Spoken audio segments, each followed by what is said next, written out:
வணக்கம் பிரவீன். கள்ளச்சாராயம் குடித்து அதாவது கள்ளக்குறிச்சியில் உயிரிழந்தவர்கள் எண்ணிக்கையானது அதிகரித்திருக்கக்கூடிய நிலையில் தற்பொழுது தமிழக முதல்வர் மு.க.ஸ்டாலின் அமைச்சர்களுடன் அவசர ஆலோசனை கூட்டத்தை மேற்கொண்டு வருகிறார். கள்ளக்குறிச்சியில் கள்ளச்சாராயம் குடித்து உயிரிழந்தவர்களின் எண்ணிக்கையானது தொடர்ந்து 30க்கும் மேல் அதிகரித்து வருகிறது. நேற்று இரவு வரை 18 பேர் உயிரிழந்த நிலையில் தற்பொழுது உயிரிழந்தோரின் அந்த எண்ணிக்கையானது அதிகரித்திருக்கிறது. மேலும் பாதிக்கப்பட்ட 80 பேர் மருத்துவமனையில் அனுமதிக்கப்பட்டு சிகிச்சை பெற்று வருகின்றனர்.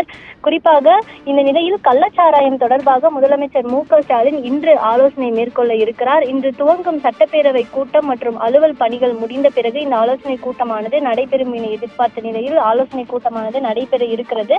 ஆலோசனை கூட்டத்தில் அமைச்சர்கள் முத்துசாமி, ஏவாவேலு, பொன்முடி மற்றும் காவல்துறை டிஜிபி, உளவுத்துறை டிஜிபி, மதுவிலக்கு உயர் அதிகாரிகள் கலந்து கொள்கின்றனர். குறிப்பாக இந்த சம்பவத்தை பொறுத்தவரையில் இது எதிர்க்கட்சிகள் இது குறித்து பல்வேறு எதிர்ப்புகளை தெரிவித்து வரக்கூடிய நிலையில் இந்த ஆலோசனை கூட்டமானது நடைபெறுகிறது. கள்ளச்சாராய குற்றங்கள் இரும்பு கரம் கொண்டு அடக்கப்படும் எனவும் தனது எக்ஸ் தள பக்கத்தில் தமிழக முதல்வர் மு.க.ஸ்டாலின் பதிவிட்டிருந்தார்.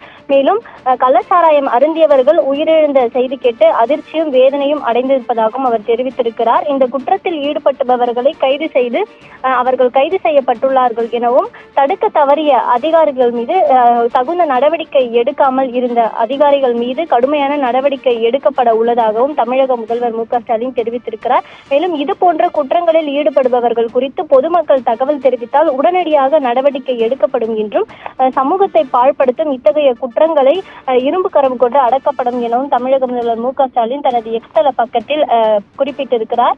இந்த நிலையில் கள்ளக்குறிச்சி மாவட்டத்தில் கள்ளச்சாராயத்தால் உயிரிழப்புகள் ஏற்பட்டுள்ளது தொடர்பாக முதலமைச்சர் மு.க.ஸ்டாலின் மூச்சர்கள் அதே போல காவல்துறையில் டிஜிபி உள்ளிட்ட காவல் அதிகாரிகளும் இந்த ஆலோசனை கூட்டத்தில் பங்கேற்க உள்ளனர். இந்த ஆலோசனை கூட்டத்தில் சில முக்கிய முடிவுகள் எடுக்கப்படும். இந்த கள்ளக்குறிச்சி சம்பவம் குறித்து மிகவும் தீவிரமான நடவடிக்கைகள் மேற்கொள்ளப்படும் என எதிர்பார்க்கப்படுகிறது. பிரவீன்.